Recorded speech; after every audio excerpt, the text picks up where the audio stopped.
nesta manhã para a palavra de Deus no Evangelho de Mateus, no capítulo de número 3, o versículo 1. Abra comigo nesta manhã, nesta porção das Escrituras.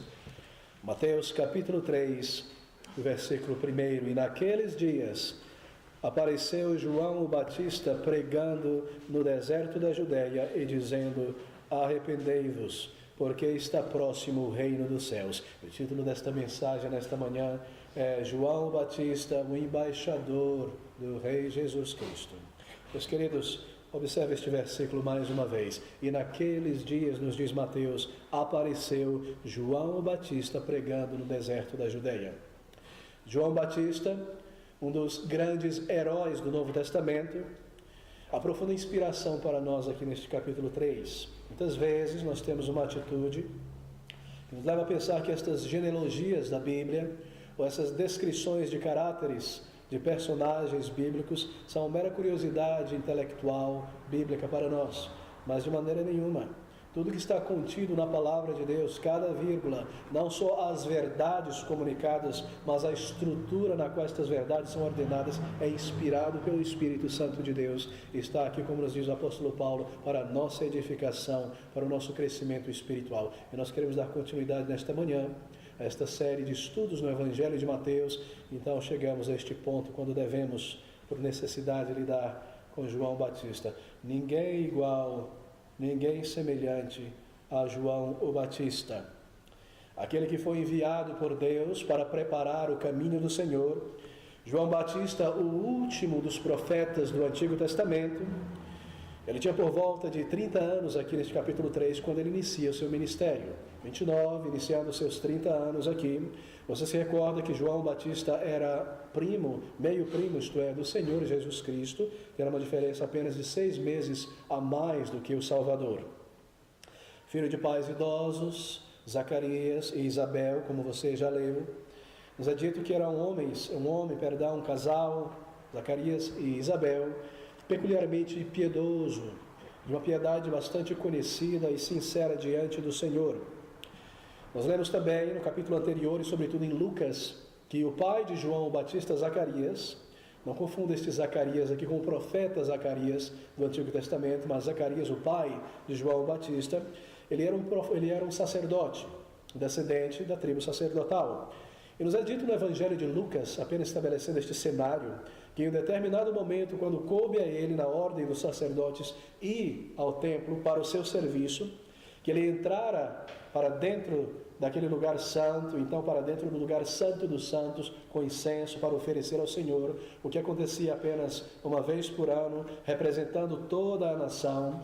Toda Israel estava do lado de fora do templo em silêncio, orando ao Senhor. Ele entra naquele lugar para oferecer um sacrifício ao Senhor. E nos é dito por Lucas que o anjo do Senhor, provavelmente o mesmo anjo que aparece a Maria, o anjo Gabriel, aparece a ele anunciando o nascimento de seu filho João.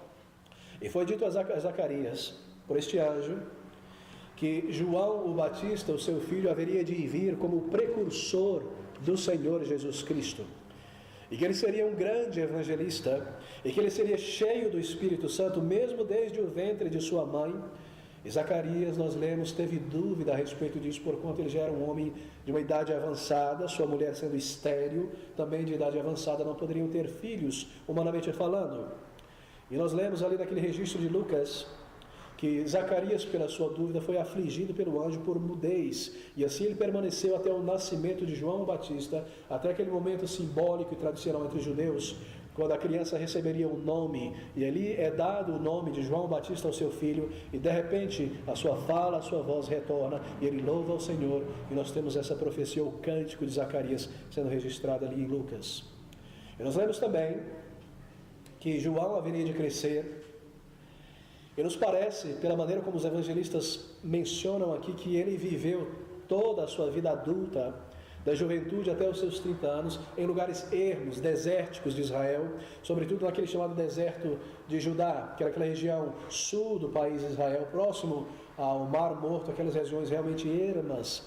E ali ele permaneceu, nós lemos na palavra de Deus, por todo este tempo, até aquele momento, quando ele haveria de iniciar o seu ministério público, e anunciar a chegada do Messias e anunciar a vinda do Salvador. E assim nós lemos essas palavras do versículo 1: e naqueles dias apareceu João Batista pregando no deserto da Judéia. Que palavras interessantes. Observe que o versículo 23 do capítulo de número 2, e chegou, o último versículo do capítulo anterior, espero que você esteja acompanhando comigo, e chegou e habitou numa cidade chamada Nazaré, isto é, Jesus, para que se cumprisse o que foi dito pelos profetas: ele, Jesus, será chamado Nazareno. E você observa que o capítulo 3 já inicia imediatamente dizendo que naqueles dias apareceu João o Batista pregando no deserto da Judéia. Há um salto muito grande de anos aqui entre o final do capítulo 2 e o início do capítulo 3.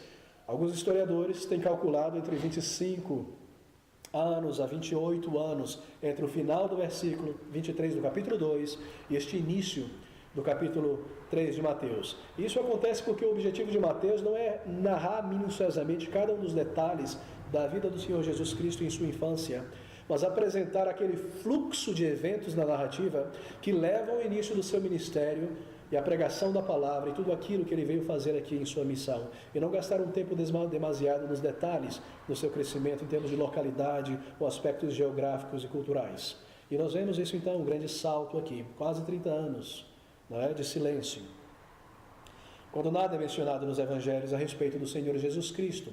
Nós não temos quase nada sobre este período da vida do Senhor Jesus Cristo ao longo desses 30 anos antes dele aparecer publicamente em Cafarnaum, deixando Nazaré, indo para Cafarnaum e iniciando o seu ministério. Tudo que nós temos sobre este período é uma narrativa em Lucas, sobre o incidente ali em Jerusalém, na Páscoa, no templo, quando os pais, José e Maria, judeus, que iam para aquela peregrinação da festa da Páscoa, trazem, vindo em comitiva, Jesus e provavelmente os demais filhos que tiveram para aquela celebração.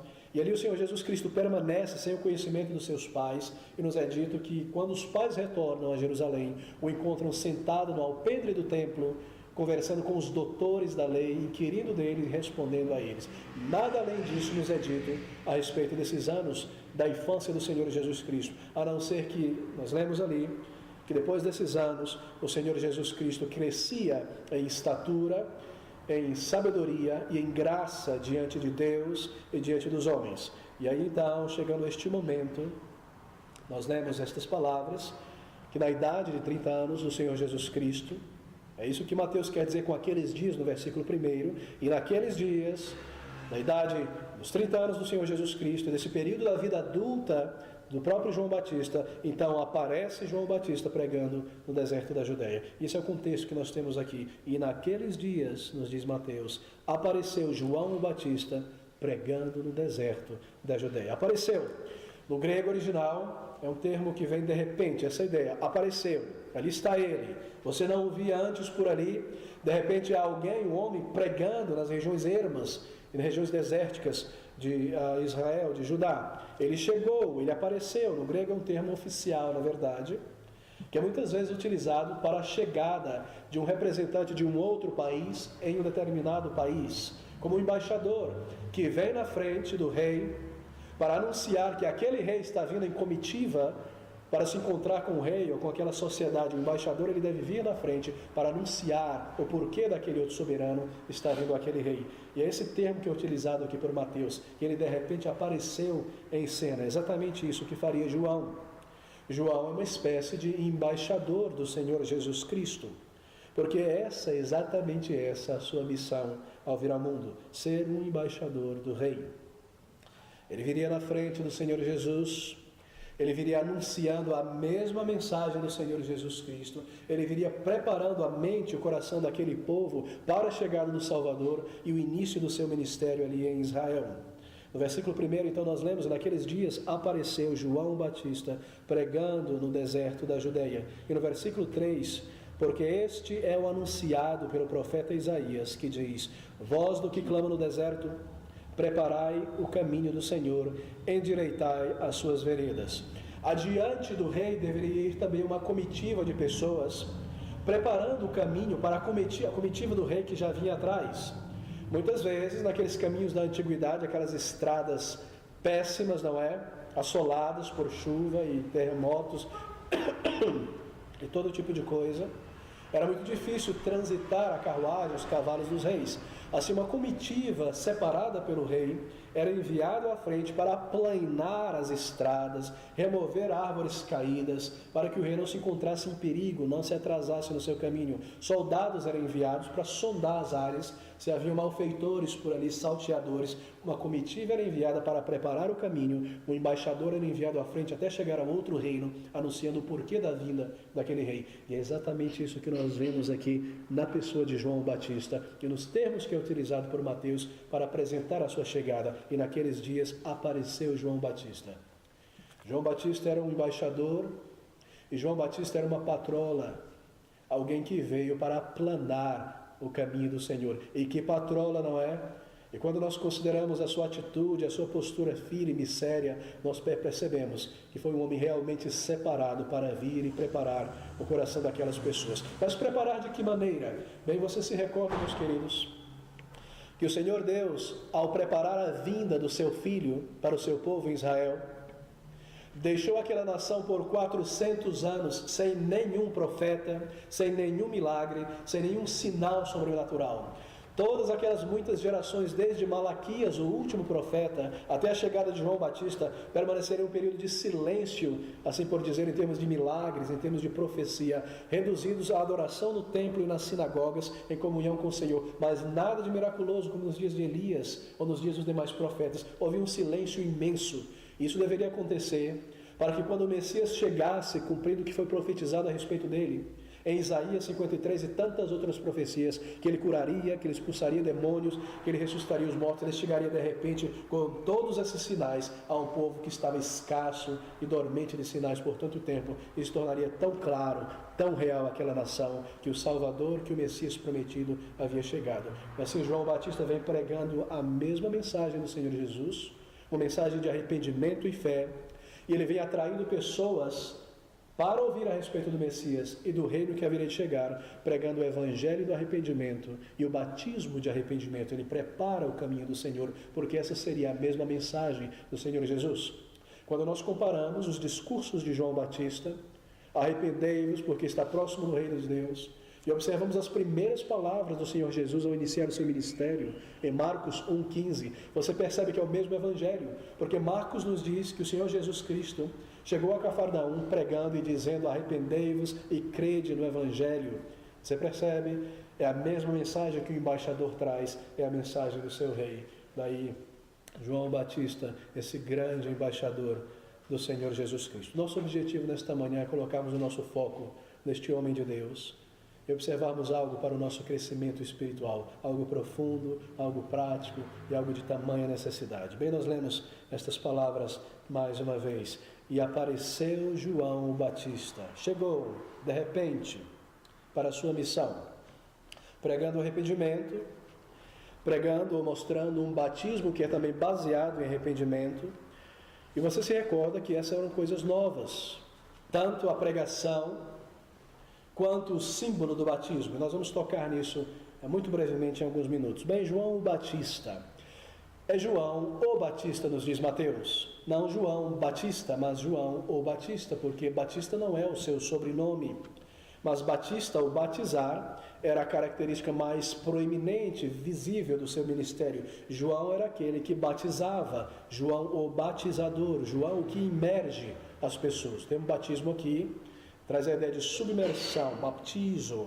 Ali está João, que imerge as pessoas no Rio Jordão. Daí João o batizador, João o Batista. Esta é a ideia do seu nome. E nós lemos que ele estava pregando, e naqueles dias apareceu João o Batista pregando no deserto da Judeia. Literalmente no grego, anunciando com uma clareza direta e veemente, como deve fazer todo embaixador. Não apenas conversando, sentando com as pessoas e debatendo ideias, sua opinião, minha opinião, o que você pensa disso, o que você acha disso, anunciando de uma maneira clara, visível, direta o Evangelho. E naqueles dias apareceu João o Batista pregando no deserto da Judeia. Bem no deserto da Judeia, muito interessante. Ele não pregava em cidades, mas no deserto. E as pessoas saíam das cidades e vinham a ele. Por que não nas cidades? Por que não nas praças públicas, nos lugares de mercado, de aglomeração das pessoas? Por que não nas universidades de Israel? porque nos lugares ermos e desérticos é bastante simbólico. Até mesmo esse modo de pregação e o local está incluso na mensagem de João Batista sobre o Salvador. João Batista estava chamando pessoas para fora de um sistema religioso daquela época que havia se corrompido.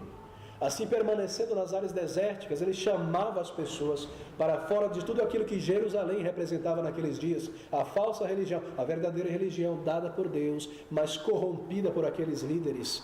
A sua mensagem era uma mensagem de arrependimento, de virar as costas para o seu pecado, e uma vida de autoindulgência e a fé no Salvador, para uma nova vida, para sair do meio dele, meu povo. Não era uma mensagem de permanecer na religião, de ser e tentar buscar ser uma pessoa mais religiosa o possível. Não, mas de abandonar todas aquelas coisas que não agradavam a Deus, em um arrependimento verdadeiro e sincero, crer no Salvador que ele anunciava para uma nova vida. Daí, arrependei-vos. Daí a condenação que nós vamos ver tão veementemente daqueles fariseus. Eu creio que uma outra razão porque ele não pregava nas cidades, nas praças públicas, nas festas cerimoniais, é porque João não deveria ser visto pelo povo como pertencendo àquela religião institucionalizada na época.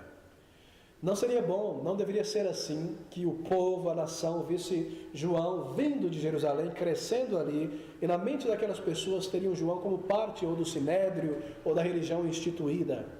João não deveria contaminar-se com o fermento dos fariseus.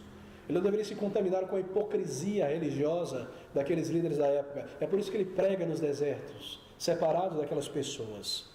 Ele não poderia perder o corte, não é? O fio da espada, e a clareza e a verdade que ele cria, corrompido por ideias políticas. Não vou falar assim, não vou aumentar o meu tom de voz, não vou tocar nessa ferida, pode ferir os meus amigos fariseus. Não, ele deveria crescer, passar muito tempo sozinho em comunhão com o Senhor, sem se contaminar com o fermento dos fariseus, até o ponto de subir em seu púlpito, assim por dizer, e pregar o arrependimento, algo tão desconhecido por aqueles líderes que confiavam em seu sistema religioso e no cumprimento da meticulosidade da lei como um meio de agradar a Deus. João não deveria ser influenciado pelas falsas doutrinas daqueles homens tão sutis. E ele também devia anunciar, através dessa pregação isolada no deserto, que ele fora enviado por Deus e comissionado por Deus, e não pela instituição religiosa de sua época. Assim, veja o versículo 1 mais uma vez. E naqueles dias apareceu João Batista, pregando no deserto da Judéia. Eu irei saltar o versículo 2 por um momento, para ir direto ao versículo 3, mas voltarei ao versículo 2. E no versículo 3 nós lemos: porque este, João, é o anunciado pelo profeta Isaías, que disse, e aqui nós temos as palavras de Isaías citadas. Se você abrir comigo rapidamente, em Isaías capítulo 40, e o versículo de número 2, nós vemos estas palavras sendo citadas por inteiro aqui. Isaías 40, o versículo de número 2: voz do que clama no deserto, preparai o caminho do Senhor, endireitai no ermo vereda a nosso Deus.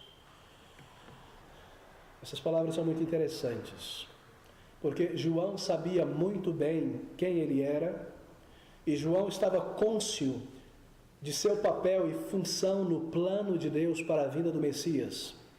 Se você se voltar rapidamente comigo para 1 João, ou melhor, para João, Evangelho de João agora, seu Evangelho de João, apóstolo João, não confunda com João Batista, no capítulo 1, versículo 19 a 23, ouça essas palavras: e este é o testemunho de João, quando os judeus mandaram de Jerusalém sacerdotes, judeus aqui quer dizer os líderes dos judeus, e levitas, para que lhe perguntassem: quem és tu?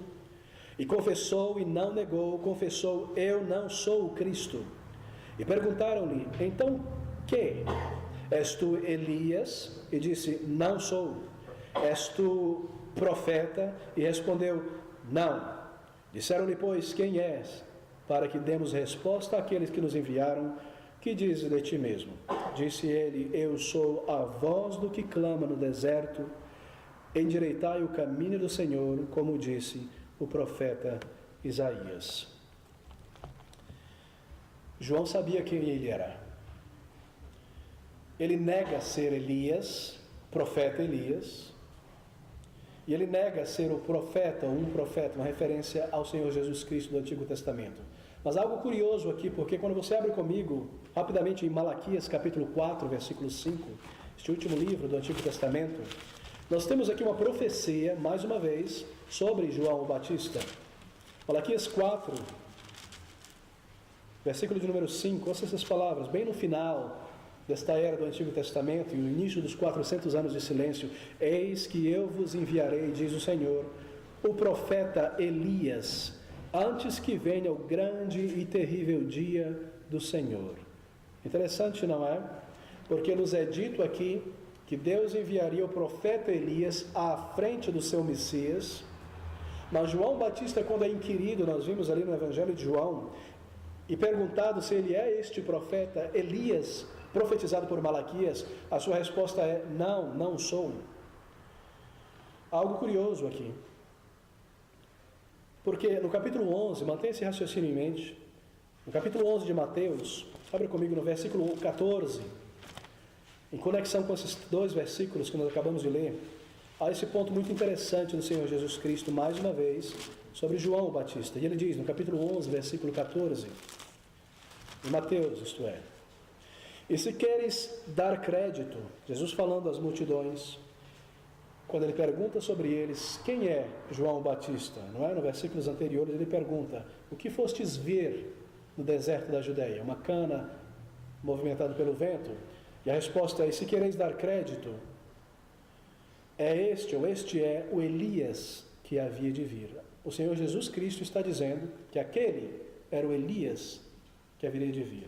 E se quereis dar crédito, e não se quereis, como algumas versões ou traduções dizem, se quereis receber, ou se o receber, diz nada do tipo, mas se quereis dar crédito ao que eu estou dizendo, diz o Senhor Jesus Cristo, João Batista é aquele Elias de Malaquias capítulo 5, de Isaías e de Oséias. Ele já veio. E o que isso quer dizer então?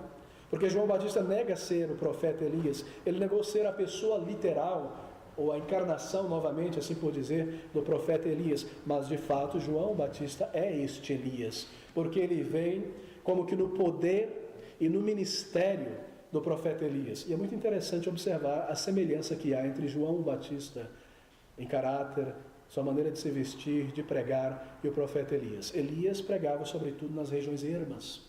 Elias se vestia de pele, de cabelo, com um cinto de couro. Elias era como um trovão trovejando através de Israel. A mesma coisa, João Batista.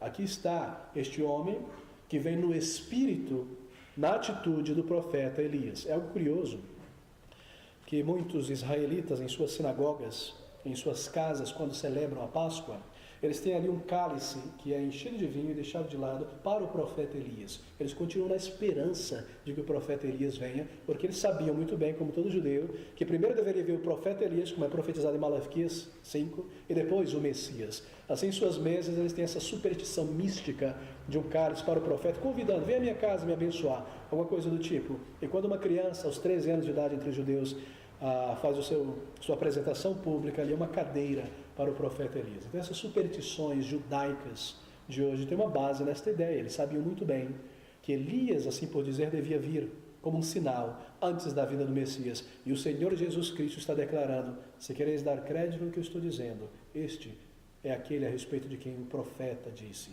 Este é o profeta que deveria vir. Ele veio no poder, ou na personalidade, assim por dizer, na maneira de agir e de pregar como Elias, no espírito de Elias. Os dispensacionalistas, você sabe o que é dispensacionalismo, não é?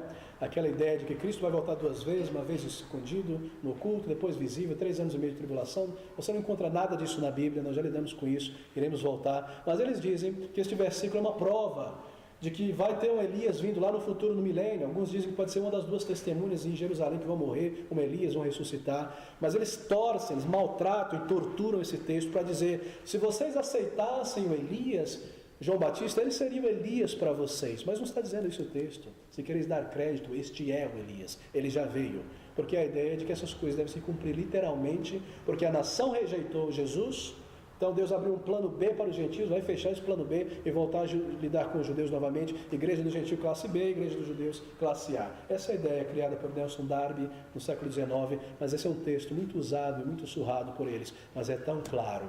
Aqui está dizendo o próprio Senhor Jesus: João é este profetizado. Ele é, e Ele já veio, meus queridos, preparando o caminho do Senhor, e esta é uma prova de que o Senhor é realmente o Messias. Você percebe a contradição? Se não for a Ele, então o Senhor ainda não veio, e ainda não morreu em nosso lugar. Bem, João Batista, ele foi singular em seu ministério. Observe que caráter interessante, que personagem interessante é João Batista. O último profeta do Antigo Testamento. Com ele é fechado todo o Antigo Testamento. Na verdade, como Noé, João Batista é um homem de dois mundos. Um pé no Antigo Testamento e um pé no Novo Testamento.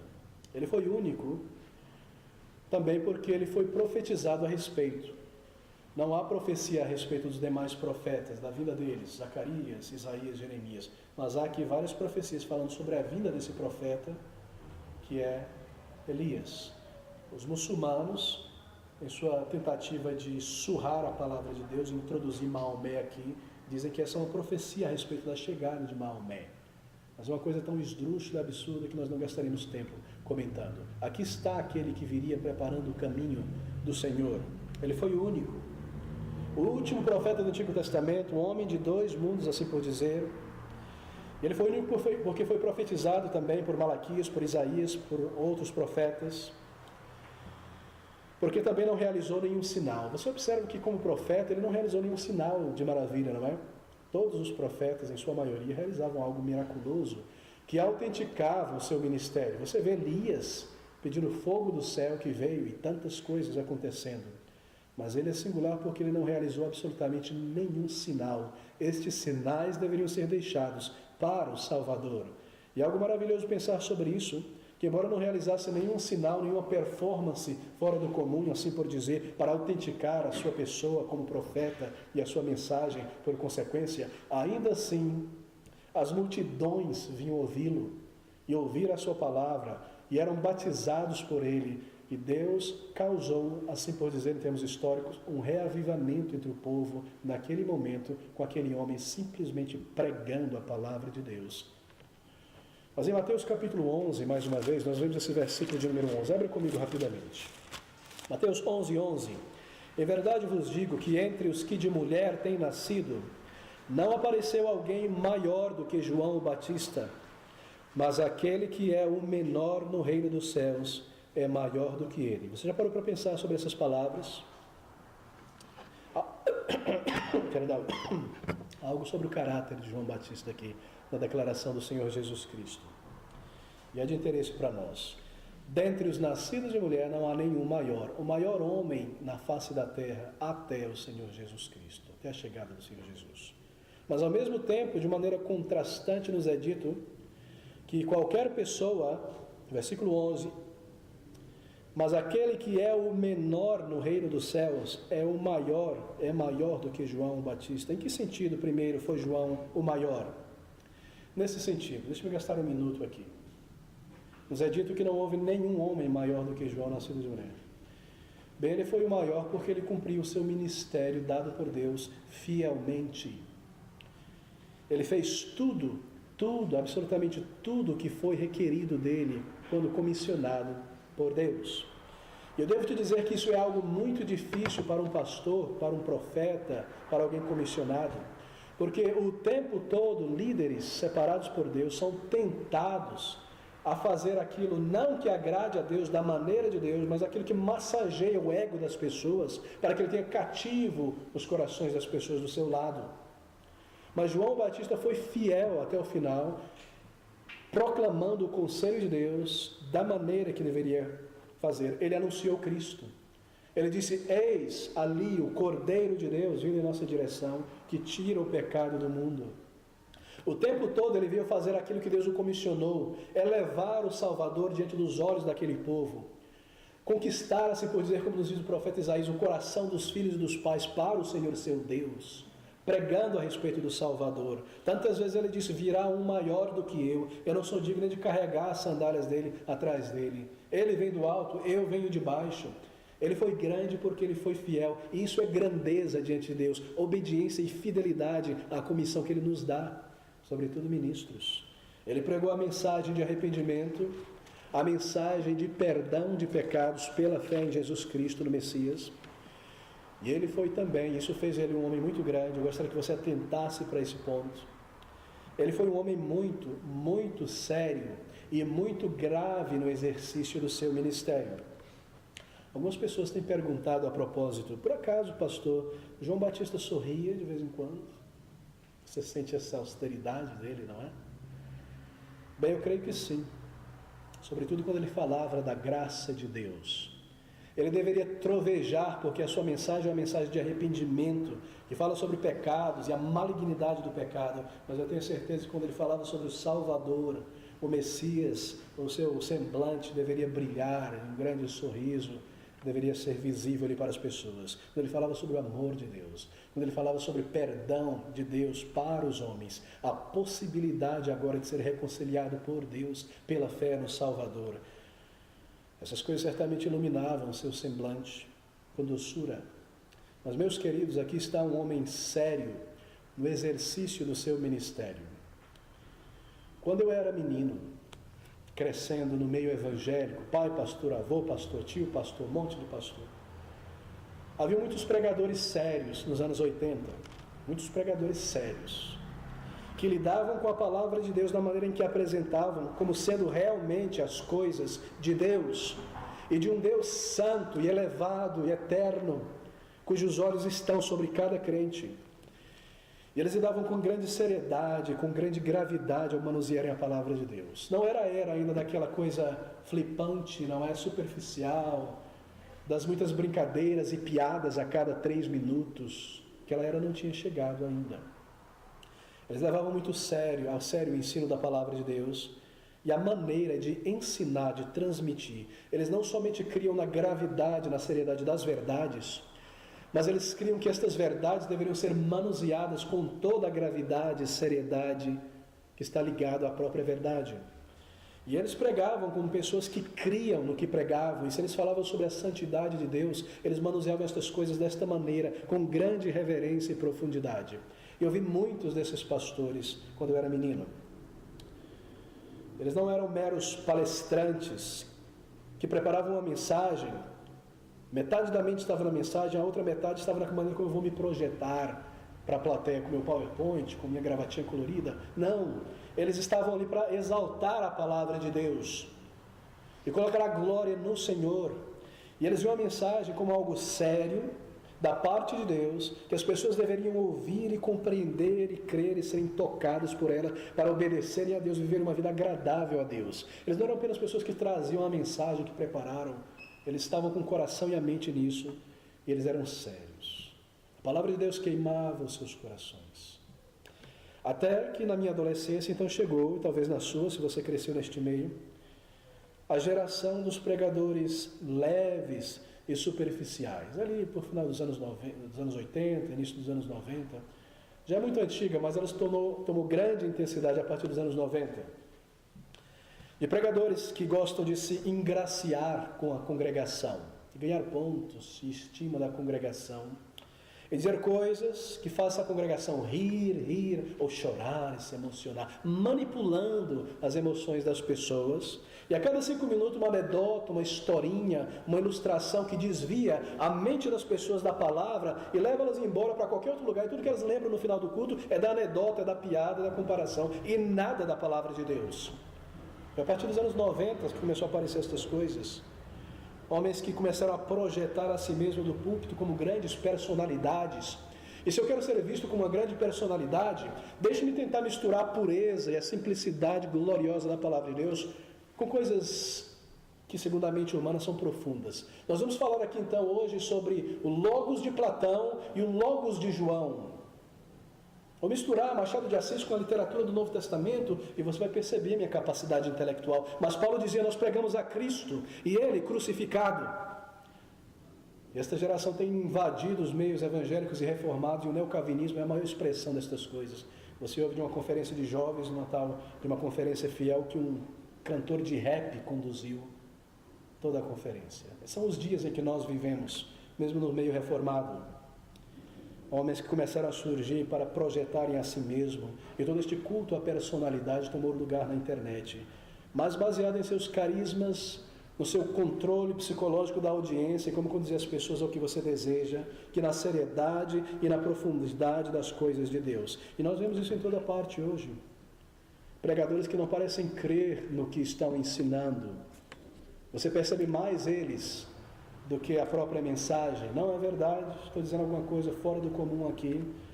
Pelo menos isso não transparece na maneira em que manuseiam as coisas de Deus, na maneira como apresentam as verdades gloriosas, na maneira como se portam no púlpito, menos eu, mais dele.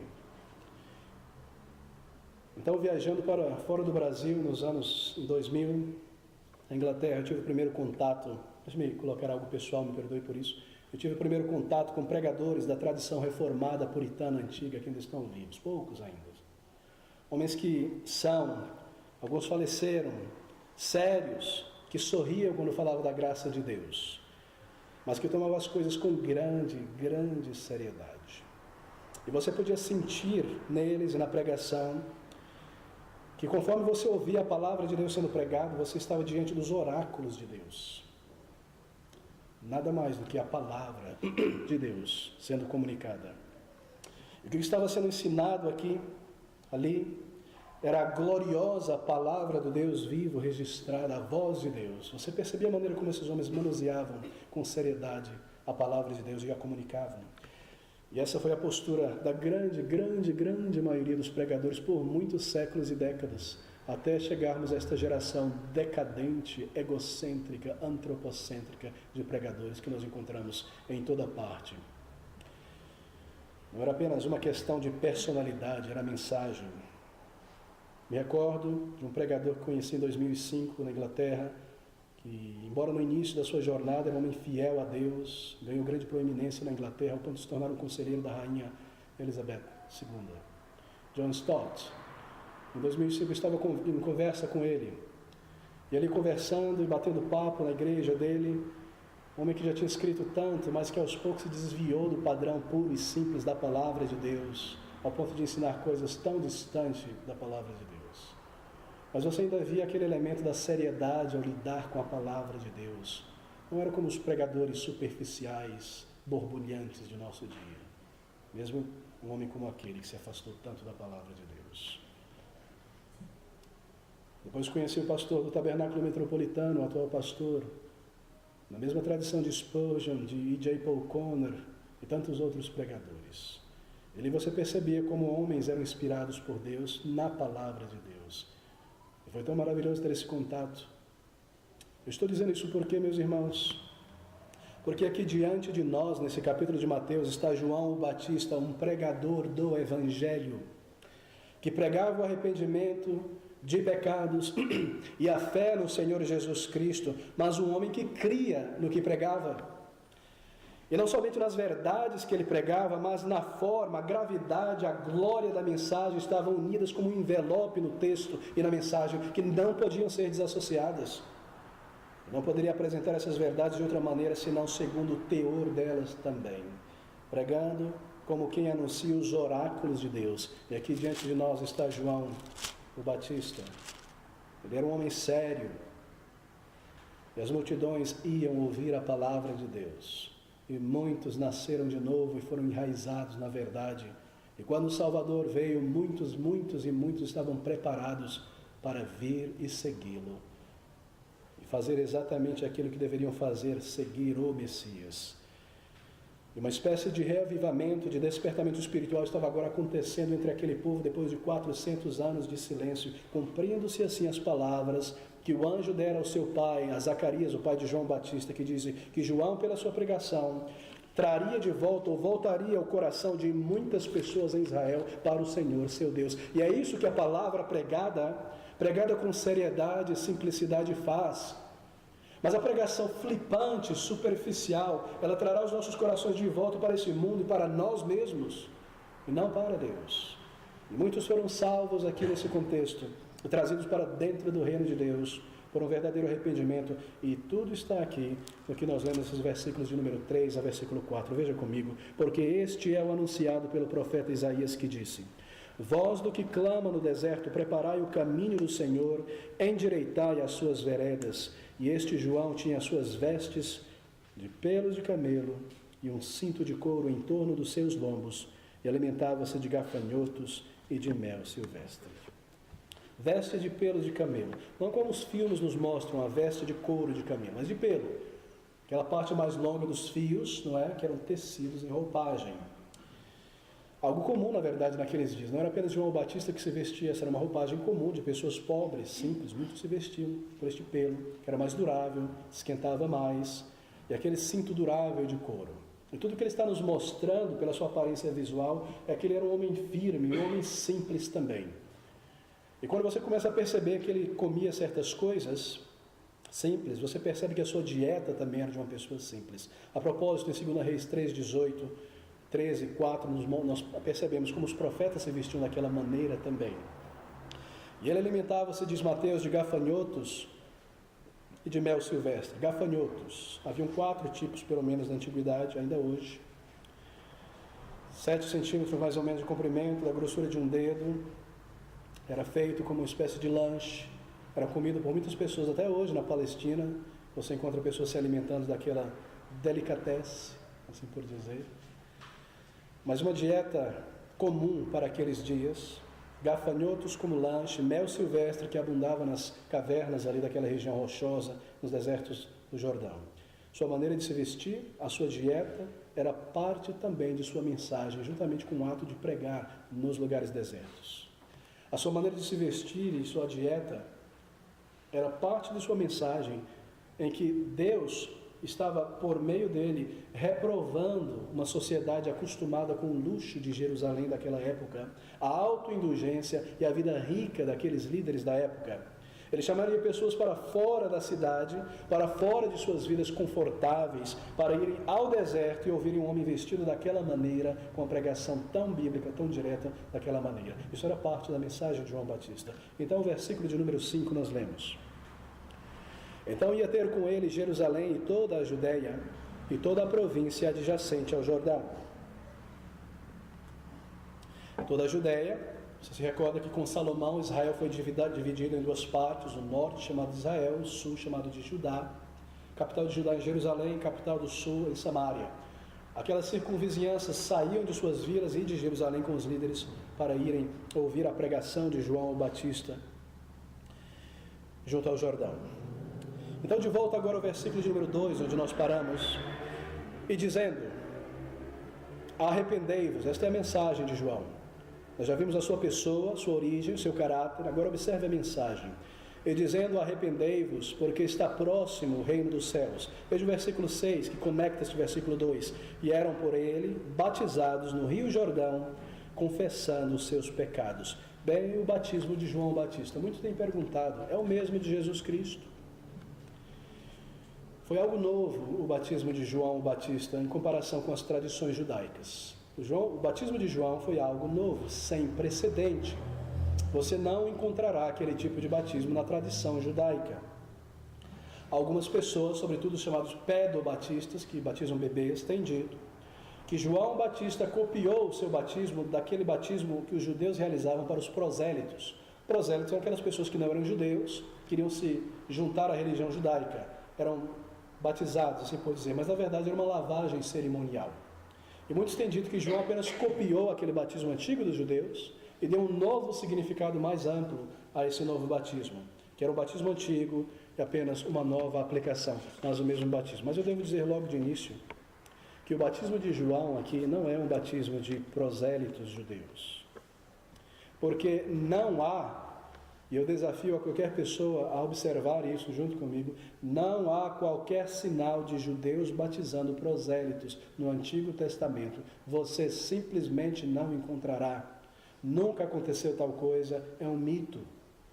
De fato, historicamente falando, o primeiro registro que nós temos do batismo de prosélitos pelos judeus é somente no século II depois de Cristo, quando o batismo de João de Cristo já se espalhara por toda parte. O batismo de João foi algo novo, uma nova ordenança dada por Deus, revelada a João Batista, porque aquele símbolo da imersão, cabeça até o fundo, e voltar da água, simbolizaria a mensagem que ele estava pregando, morrer para esta vida em arrependimento, uma nova vida com o Senhor Jesus Cristo, ressuscitando dentre os mortos com ele. Veja Mateus capítulo 21, versículo 24, algo interessante aqui. Mateus 21, 24.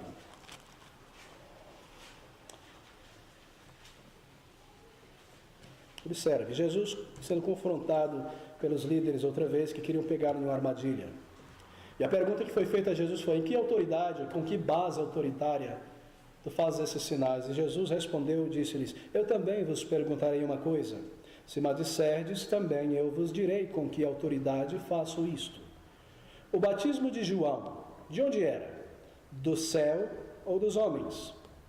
E pensavam entre si, dizendo: se dissermos do céu, ele nos dirá: então por que não crestes? E se dissermos dos homens, tememos o povo, porque todos consideram João como profeta. Você observa aqui no versículo 25. O Senhor pergunta: o batismo de João é dos homens? Ele já vem da tradição dos judeus já de muitos séculos? Ou é algo novo que veio do céu agora para João Batista? E a resposta, obviamente, é algo do céu. Algo novo, algo revelado por Deus a João Batista como profeta. Não é algo antigo, copiado por João das lavagens cerimoniais dos judeus, não. A palavra batismo aqui significa literalmente afundar. Não há necessidade de tocar o fundo da piscina do rio, mas a cabeça tem que estar embaixo d'água. E é incrível perceber o malabarismo em algumas coisas, em transformar a palavra imersão em aspersão. É uma feitiçaria protestante e um malabarismo incrível. A palavra grega é mergulhar, batizar. Imersão é o batismo é a imersão. É exatamente isso que nós encontramos aqui nesse texto. Em todas as aparições, veja, dessa palavra aqui, batismo, bapô e seus derivados gregos, tanto no grego clássico, quanto no grego koiné, que é esse grego mais simples aqui do Novo Testamento, o significado é exatamente o mesmo, é imersão. Você encontra no grego clássico, na literatura clássica, coisas como o seguinte: fulano de tal, na literatura de Heródoto, se afundou em dívida. Sabe qual é a palavra lá? Batismo.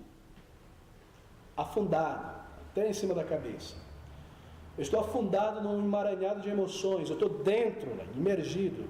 Você não encontrará, e há muitos textos bons que você pode encontrar hoje provando isso, que todos os usos desta palavra, batismo aqui, traz a mesma ideia de imersão. Imersão também fala sobre purificação, obviamente, mas é purificação por imersão e não por aspersão. O batismo está presente, e o batismo de João é por imersão, e é um novo batismo revelado pelo Senhor para uma nova figura. Bem, nós lidaremos com essa questão do batismo logo na sequência de Mateus, no capítulo 3, com o seu batismo por João, para tocarmos mais a fundo nessa doutrina. Mas, se uma pessoa está afundada em dívida, se uma pessoa está afundada em emoções, é a mesma palavra. E veja, meu querido irmão, minha querida irmã, é um símbolo o batismo, não é? Símbolo. Não é algo que você carrega com você para frente e para trás como um crente. É um símbolo. E se você muda um símbolo, você muda também a figura para a qual ele aponta. E assim o símbolo perde o seu sentido, não é verdade? O símbolo deve representar a realidade. Morte, ressurreição, exemplo de Cristo. Então o símbolo que significa morte. Sepultados com Cristo no batismo, entra dentro do túmulo e ressurreto com Ele. Assim não é possível, não se deve mudar o símbolo, porque jogar um pouquinho de água na testa não significa morrer e enterrar uma lavagem completa. Deus é muito mais sábio do que nós. Nós não podemos mudar o símbolo porque nós mudamos a figura, e a figura é o testemunho de que aconteceu algo na vida daquela pessoa. Ela morreu de fato e ela ressuscitou dentre os mortos em Cristo. E se você muda o modo do batismo e tira a imersão, então você rouba a figura.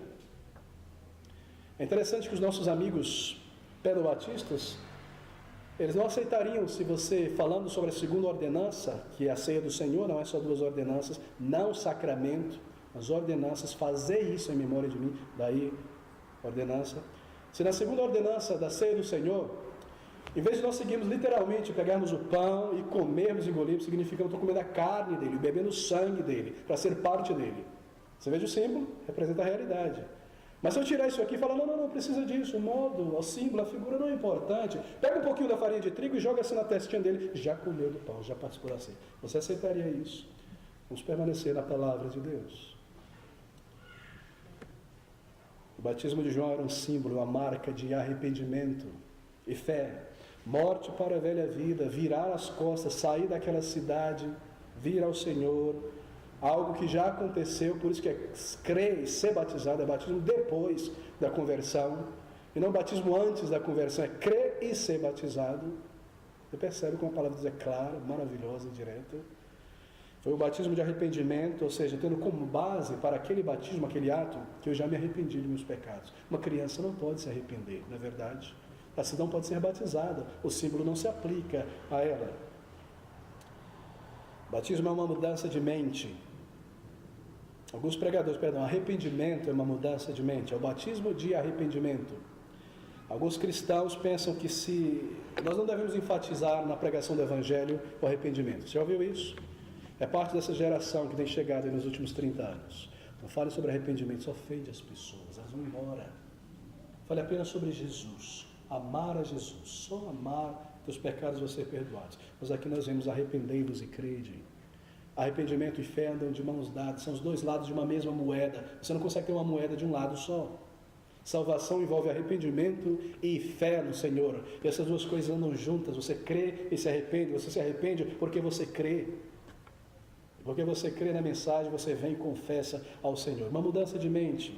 Não apenas confiança em Jesus, não apenas acreditar em Jesus e na mensagem da Bíblia, que fazendo assim os meus pecados serão perdoados.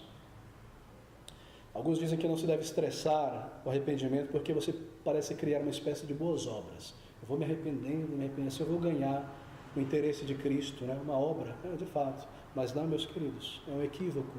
Primeiro porque arrependimento é comandado, arrependei-vos e credes. É por isso que nós pregamos que deve haver arrependimento. Porque nós somos bíblicos. Ele deve ser urgido, você deve se arrepender diante de Deus. E segundo porque arrependimento e fé andam, como eu disse, de mãos dadas. E aqui nós vemos o predecessor do Senhor Jesus Cristo, João o Batista, o embaixador, focando em sua pregação, sobretudo em arrependimento de pecados. E é muito, muito significativo aprender que as primeiras palavras verbalizadas pelo Senhor Jesus ao iniciar o seu ministério adulto, lá em Marcos 1,15, é arrependei-vos e crede no Evangelho.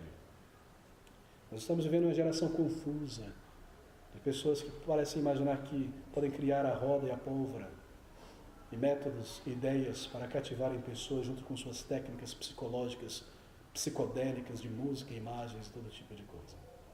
Mas a palavra de Deus é viva, simples e poderosa, e irá salvar e continuar salvando pelo mesmo método em que Deus tem salvado por séculos. Arrependimento é acompanhado, verdadeiro arrependimento. Deixe-me falar sobre isso por alguns segundos. Verdadeiro arrependimento é acompanhado por profunda tristeza por pecados contra Deus e por uma mudança de conduta em relação ao pecado. Nós vemos isso aqui nesse versículo de número 6 de Mateus capítulo 3 do nosso texto. Observe o que ele diz.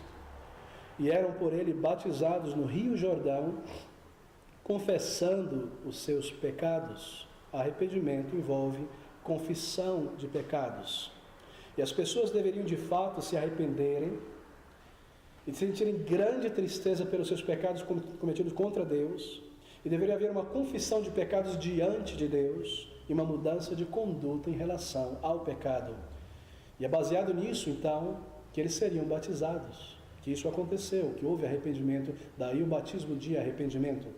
É por isso que é chamado por essas palavras. Meu querido amigo, minha querida amiga, você já se arrependeu de teus pecados diante de Deus? Você já veio diante do Senhor e confessou a Ele os teus pecados? Isso é chamado na Bíblia de arrependimento para com Deus. E você sabe por que isso é dito desta maneira? Porque é um falso arrependimento que é para comigo mesmo, e nós usamos o termo de remorso. Arrependimento é muito, muito mais do que remorso. Como distinguir estas coisas? Arrependimento é profunda tristeza pela feiura do meu pecado contra Deus. Remorso é, ai, fui pego com a mão na massa, vou perder ponto entre os meus amigos. Eu podia ter feito isso, eu me sinto triste, eu me arrependo. Isso não é arrependimento. Arrependimento engendra uma nova atitude em relação a esse pecado, uma vida de pecado.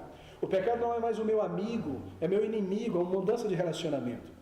Arrependimento traz lágrimas na alma, tristeza. Eu pequei contra Deus. Contra ti somente pequei, Senhor, e fiz o que é mal à tua vista, diz Davi no Salmo 51. Arrependimento é vergonha pelos meus pecados. Não é apenas medo da condenação, é vergonha que eu tenho pecado contra Deus e medo da condenação também. E arrependimento me leva a este passo definitivo e vital, que é confessar ao Senhor de todo o coração, toda a minha imundícia, todo o meu orgulho, e clamar, crendo, por vida e por salvação. Arrependimento é muito mais do que remorso. E deixe-me mencionar algo mais. Arrependimento também é muito mais do que lágrimas, muitas e muitas lágrimas, e muitas emoções.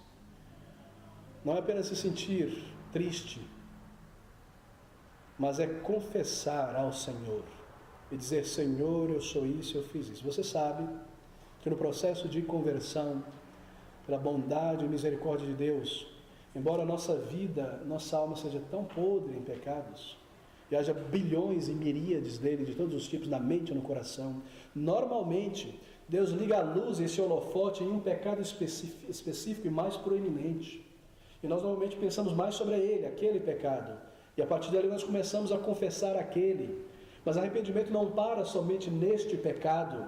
Ele abre o livro da vida, expõe tudo diante do Senhor. Ele abre o túmulo, e ele diz: Senhor, agora eu entendo, não foi só o pecado, é que eu sou um pecador.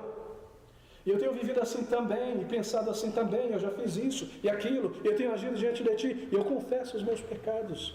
Eu clamo por vida, eu não mereço salvação, eu mereço inferno e condenação justos, mas tem misericórdia de minha alma. Você já se arrependeu, você já veio ao Senhor. Esse é um batismo que aponta para o arrependimento. É por isso que sempre em um batismo nesta igreja nós perguntamos a todo candidato, além de uma primeira pergunta, se você crê e afirma já ter experimentado em tua alma esta obra do alto, que é a conversão.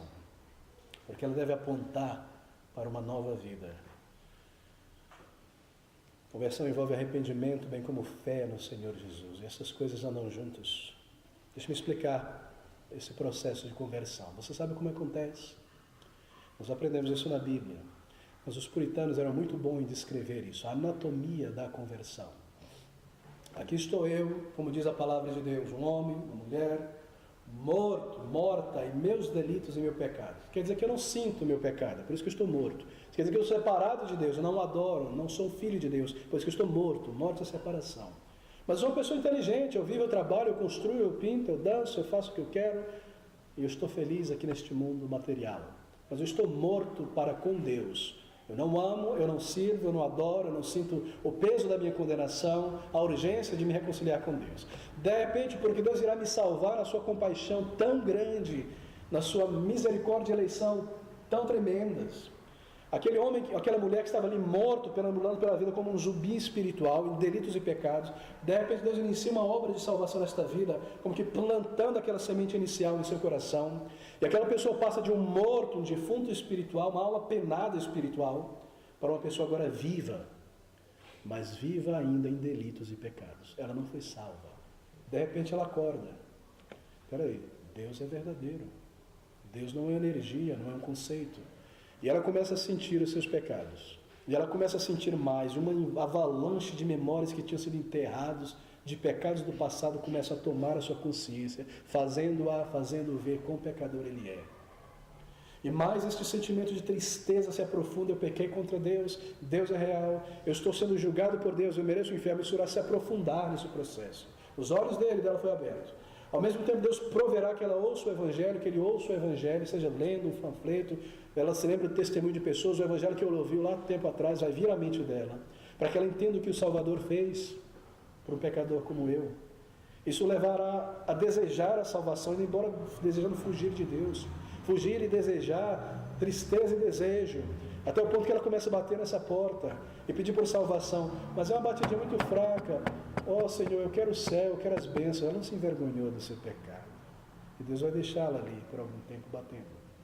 Outras vezes ela volta com muita tristeza, mas ela não sente vergonha ainda dos pecados, é mais os benefícios, é o medo do inferno. Deus deixa essa pessoa batendo por mais um tempo, até que ela vê o estado em que ela se encontra. E aí, como nós vemos em tantos exemplos na palavra que tem sido lido aqui neste púlpito, a cada fim de culto neste mês, clamei ao Senhor de todo o coração, não ocultei os meus pecados, disse a Ele: Senhor, apaga as minhas transgressões. Eu me senti afundando, eu clamei por vida e salvação. Uma alma que se dirige, aquela pessoa que foi iniciada o seu processo de conversão, como um bebê na concepção, a vida inicia ali no ventre, 9 meses vão se passar, um período de remorso, de tristeza, de busca, de repente ela vem, ela clama, ela se entrega, e esta vida nasce, esse bebê nasce, justificação, a batida do martelo, adoção, filho de Deus, alegria, paz, certeza. Você já se arrependeu? Você pode olhar para a tua vida e ver este processo longo ou curto de verdadeira tristeza na alma, de verdadeira confissão e busca, de uma resposta de paz e de certeza de salvação. Arrependei-vos é a mensagem do Evangelho.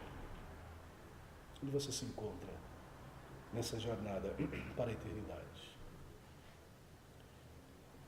Por isso que é chamado de um batismo de arrependimento.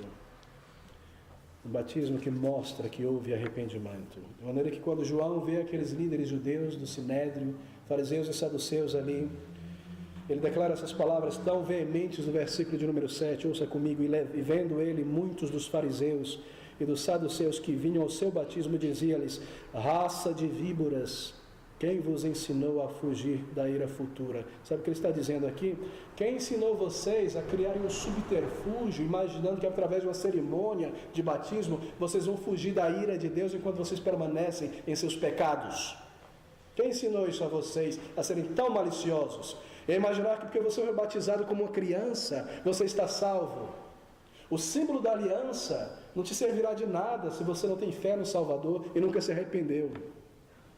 É isso que ele está dizendo para esses homens. E não começa a dizer na mente: eu sou filho de Abraão, tenho pedigree religioso. Pastor, você não me conhece, meu pai era levita na igreja, você não sabe quem é meu pai. Eu fui batizado de cabeça para baixo, rodopiei na água, eu fui carimbado, batizado, fiz de tudo.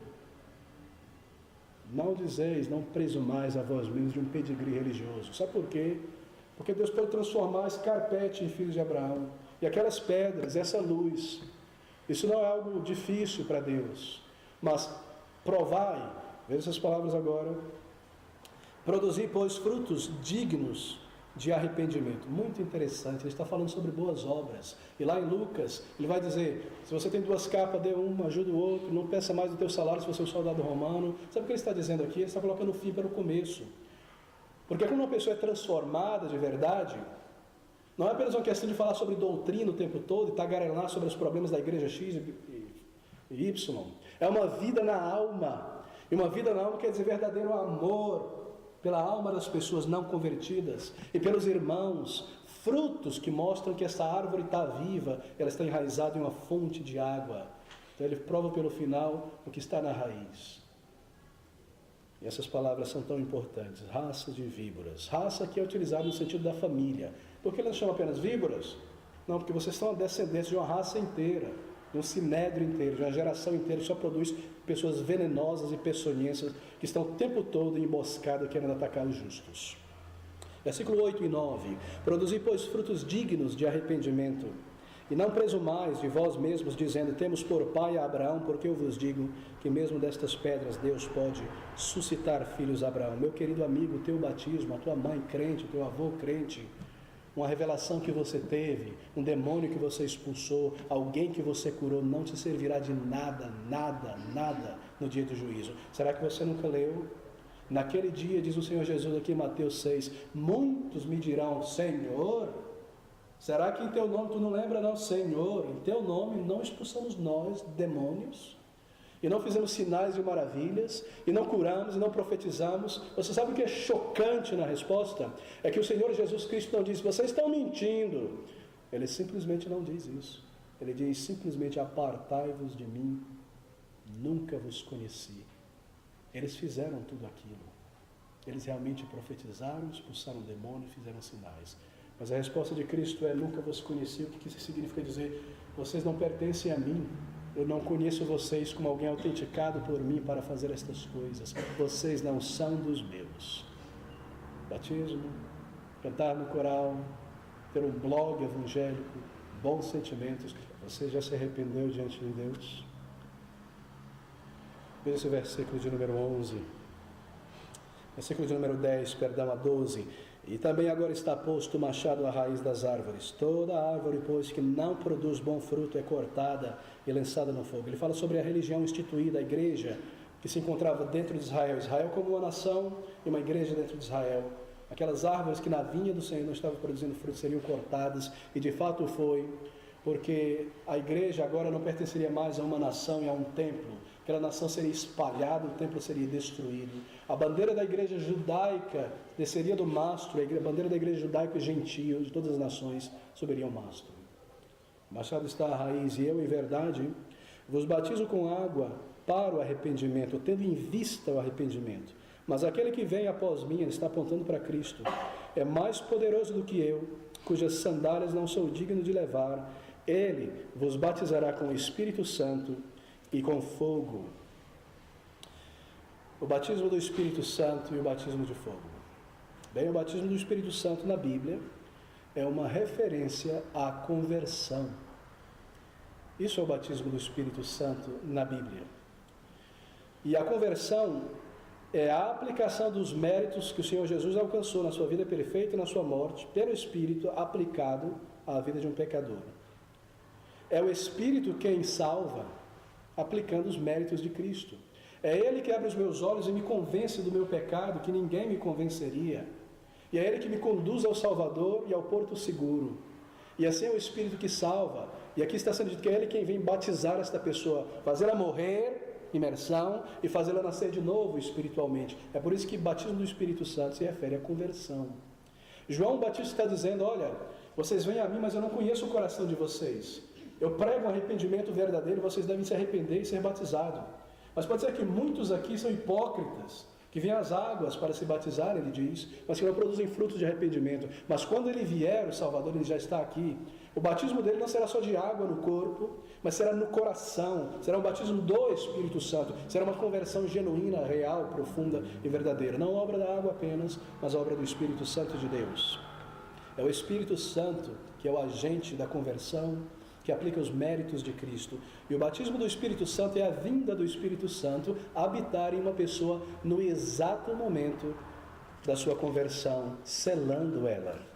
O próprio Espírito vindo santificar e habitar ali, a partir do momento da conversão, é o selo de que tal pessoa foi salva, selada, foi batizada pelo Espírito. Tanto é, meus queridos irmãos, que Paulo em Romanos capítulo 8, versículo 9 diz assim: aquele que não tem o Espírito de Deus não é de Deus, não foi salvo. É claro, porque como pode ser uma pessoa salva e só depois receber o Espírito?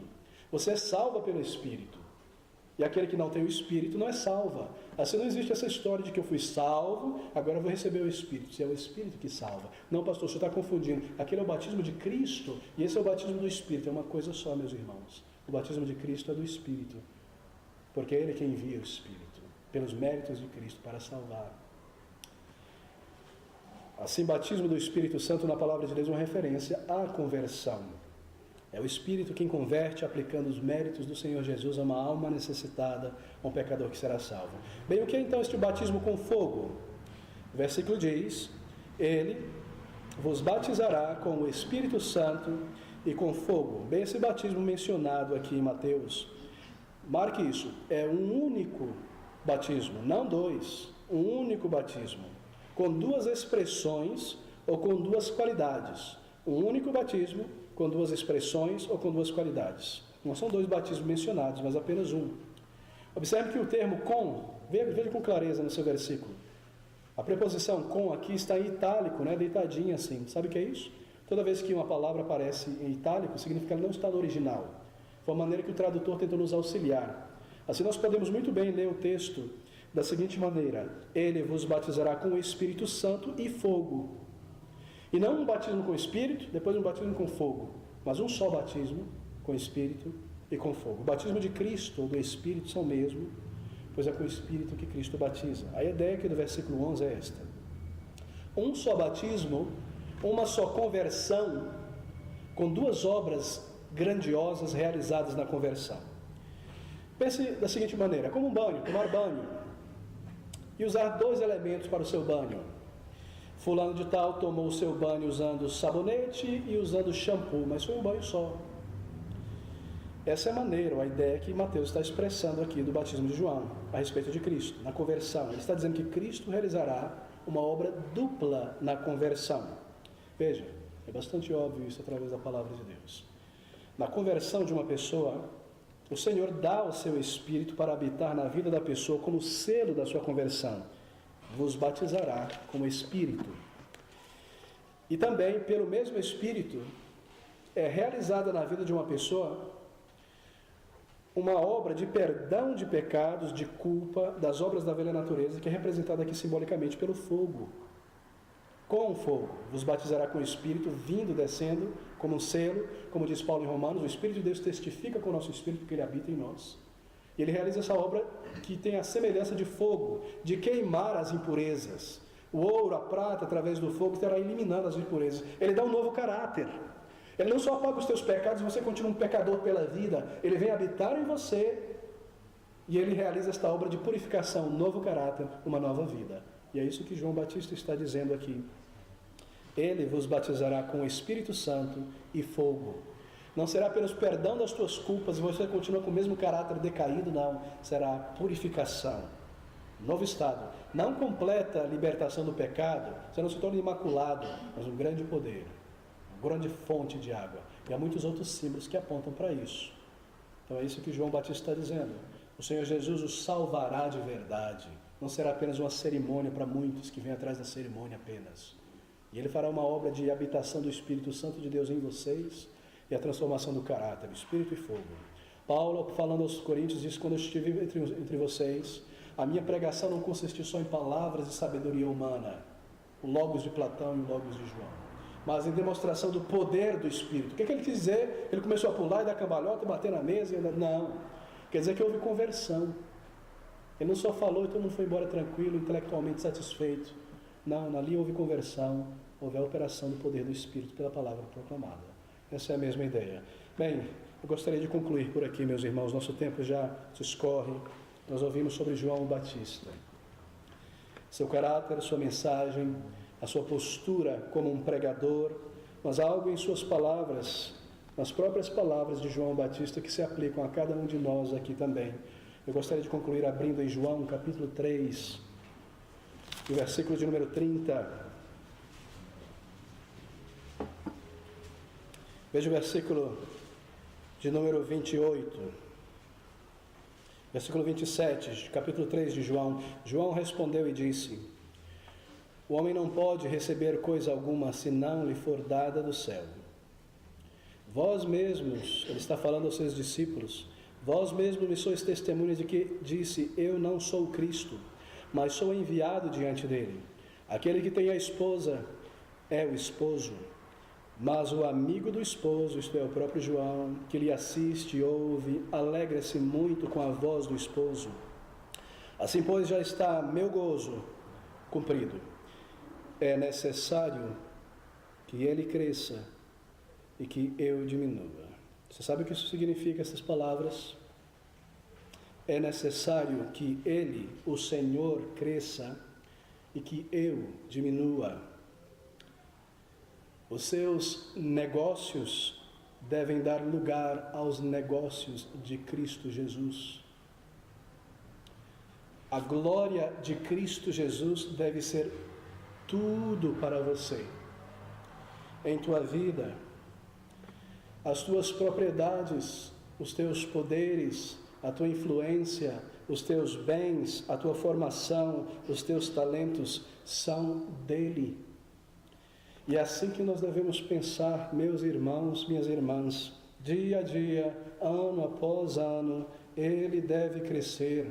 E eu devo proclamar ao Senhor Jesus Cristo, eu devo colocar o meu peso de influência, seja ele qual for, à medida dele, em suporte à sua causa, ao seu reino, ao avanço do seu evangelho e da sua palavra. Que ele cresça e eu diminua.